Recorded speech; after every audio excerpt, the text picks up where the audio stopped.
from the point of view of yoga, is what is that your contribution to the society.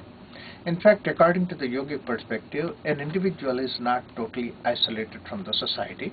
He is in the fabric of the society. In fact, like the way that you see a thread is weak, but the moment the same thread is in the fabric, it is strong. So the moment that you identify the thread identifies itself with the fabric, it gets a strength from the society, and then it also contributes its might to the society, to the fabric. The same way an individual is not somebody who is isolated from the society. So that's why what we call it as that there is, I get my happiness and my peace of mind, but I also, what is that my role to play in the society. In that context, there is a very beautiful thinking that went on in the Indian philosophy, and that is this word called right that we use in English. We don't have an equivalent word neither in Sanskrit nor in Sanskrit-based languages. You take any Indian language, we don't have a word called right, which is derived from Sanskrit. In fact, all the languages we use the word called haq, and haq comes from Arabic. It is not a Sanskrit word. Sanskrit is such a rich language which has given so much of contribution of so many vocabulary to the world languages. Could we not give one more word called haq? We could not, we did not, because basically the sages who have set up this particular culture, they thought that this culture has to be set up based on the responsibilities, not on rights. There is no individual right.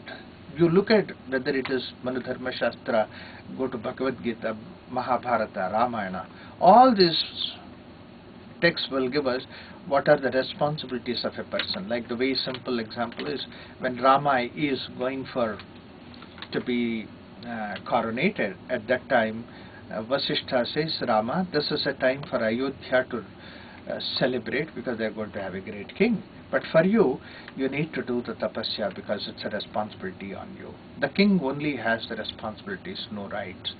This common man has responsibilities, no rights. The teacher has responsibility, student has responsibility. The whole society is based on the responsibilities. Why didn't they have given such a great importance to responsibility against rights? The idea is rights divide us, responsibilities unite us. Rights separate us. This is my right, I must have it whether you have it or not. Whereas responsibility says, this is what we have, let us try to take the responsibility and march ahead. Responsibility brings us together and takes further. Fraternity is built. This is what is very important. In earlier question of Ashwini also, that I would like to say that yes, we have so many different faiths, cultures, so many ideas. Let us take the responsibility to see that we all live together harmoniously. Let us try to build a culture which has got this responsibility. This is how basically that we could see that in Indian culture several years ago, that we have so many faiths, so many gods, so many ways of practices, with all those things, but we had a responsibility to take care of the others so that there was a harmonious living that was possible. In fact, if I go to to look at the variety in India, that you go to the next house, the whole customs may be different, the food habits may be different and all that, but we all live so harmoniously. The responsibility when we take up, that's what gives us the harmony. And that responsibility is the one which gives us the collective ethics. So let us not focus on what are my rights. Let us focus on what are the responsibilities. And then what yoga says is, expansion is life, as Swami Vivekananda put, and contraction is death. When I look at my rights, that means I'm contracting.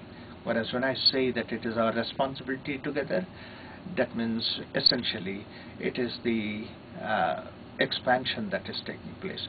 Life will be harmonious. Like the way that at individual level we can find the happiness within ourselves, collectively in a group we can find happiness when we take this responsibility aspect to the society.